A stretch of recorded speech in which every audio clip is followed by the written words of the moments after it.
आजकल की busy life में लोगों को कुकिंग का या मील प्रिपरेशन का उतना टाइम नहीं मिल पाता है, जिसके कारण लोग लेफ्ट ओवर फूड आइटम्स को कुछ दिनों तक यूज भी करते हैं। पर सबसे इम्पोर्टेंट सवाल यहाँ ये आता है कि क्या लेफ्ट ओवर फूड यूज करना हमारी हेल्थ के लिए सही है। हेलो एवरीवन, मैं हूँ Chhavi Kohli. I am working as a chief diabetes educator and nutritionist at Medanta the Medicity. अगर आपने अभी तक इस चैनल को सब्सक्राइब नहीं किया है तो आप इसे ज़रूर सब्सक्राइब करें एंड लेटेस्ट वीडियो अपडेट्स के लिए आप बेल आइकन ज़रूर प्रेस करें।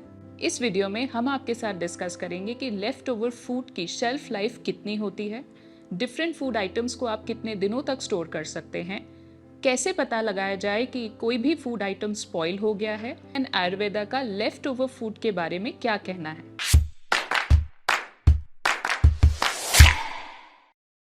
सबसे पहले हम डिस्कस करते हैं कि किन फूड आइटम्स को आप कितने दिनों तक स्टोर कर सकते हैं।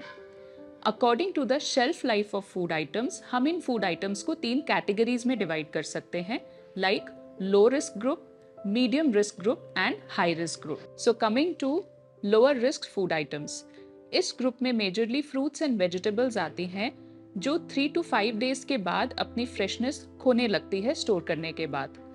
अगर हम कुक वेजिटेबल्स की बात करें तो इन्हें अप्रॉक्सीमेटली 3 to 5 डेज तक रेफ्रिजरेट किया जा सकता है। डेफिनेटली सीजनल वेरिएशन का इम्पैक्ट कुक वेजिटेबल्स पे होता है। इसके अलावा इस ग्रुप में इंक्लूड होते हैं ब्रेड्स या बेकरी फूड आइटम्स, जिन्हें आप 5 to 7 डेज के लिए स्टोर कर सकते हैं।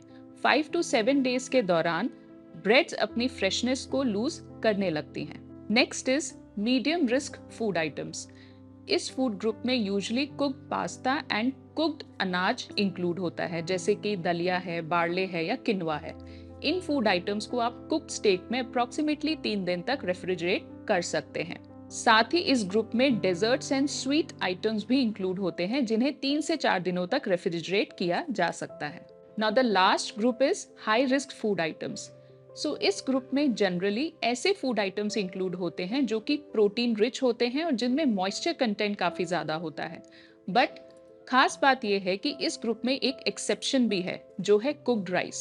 Cooked rice high risk group में इसलिए इंक्लूडेड है because it can carry spores of bacterium serious. This bacteria can spoil cooked rice without producing bad smell.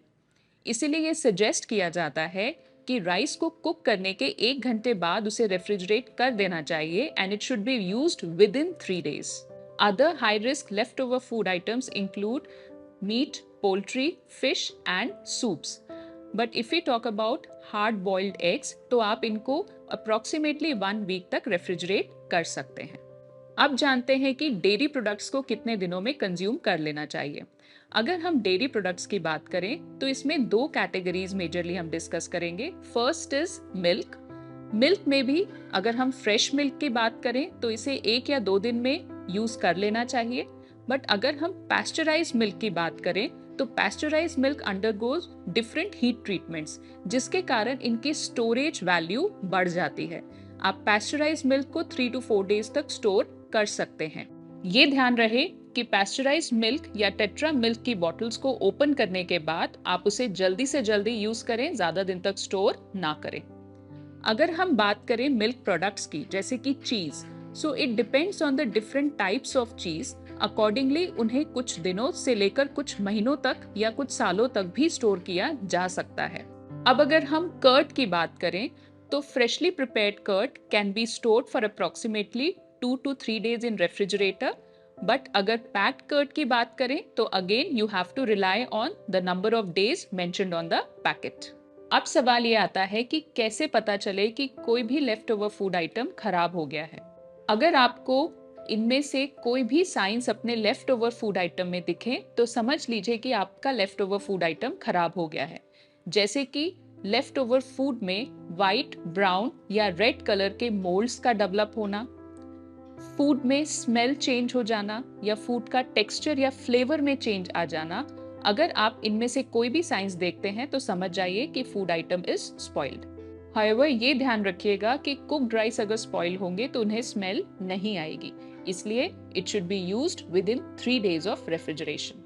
अब जानते हैं कि स्पॉइल्ड फूड आइटम को खाने से कौन से हेल्थ इम्प्लीकेशंस हो सकते हैं। अगर आप स्पॉइल फूड आइटम को कंज्यूम करते हैं तो आप फॉलोइंग हेल्थ इश्यूज फेस कर सकते हैं, जैसे कि food poisoning, indigestion, bloating, and listeria, which is commonly seen in pregnant women. Now, coming to how can we make leftover food items more healthy?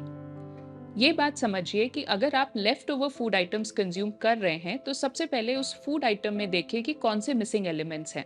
Accordingly आप उसके साथ डिफरेंट सैलेड्स बना के ऐड कर सकते हैं, या फिर अगर आपके पास राइस एंड बॉइल्ड बीन्स हैं तो आप उसमें वेजिटेबल्स डाल के उसे सॉटे कर सकते हैं। आप इसके साथ बीन सैलेड या फिर वेजिटेबल रायता भी कॉम्प्लीमेंट कर सकते हैं। So addition of all these food items will add nutritive value and fresh taste to your leftover food item. अब एक सवाल जो अक्सर पूछा जाता है कि लेफ्ट ओवर फूड आइटम्स को गर्म करने के लिए क्या हम माइक्रोवेव का इस्तेमाल कर सकते हैं? चलिए जानते हैं। Microwave cooking involves shorter cooking duration and low temperature, जिसके कारण कुछ न्यूट्रिएंट्स रिटेन हो जाते हैं as compare to frying and boiling. अगर हम बात करें इससे निकलने वाली रेडिएशंस की, तो ये रेडिएशंस नॉन आयोनाइजिंग होती हैं, जो कि सेफ होती हैं on contrary to the popular myth. But अगर आप take away left over food को गर्म करना चाहते हैं तो बेटर यही होगा कि आप इसे यूटेंसिल्स में गर्म करें, आप इसे प्लास्टिक कंटेनर्स में माइक्रोवेव में गर्म ना करें। बचे हुए खाने के लिए आयुर्वेदिक पर्सपेक्टिव क्या है? डेफिनेटली बचा हुआ खाना is not as nutritious as freshly prepared food. Ayurveda के हिसाब से देखें तो बचा हुआ खाना is like dead, it loses its prana, इसलिए इसे डाइजेस्ट करने के लिए बॉडी को ज्यादा एफर्ट करना पड़ता है। It is hard to digest, जिसके कारण it can cause bloating and digestive issues. To conclude it all, जहां तक हो सके कोशिश करें कि आप फ्रेशली प्रिपेयर्ड फूड ही खाएं और लेफ्ट ओवर फूड का कम से कम इस्तेमाल करें।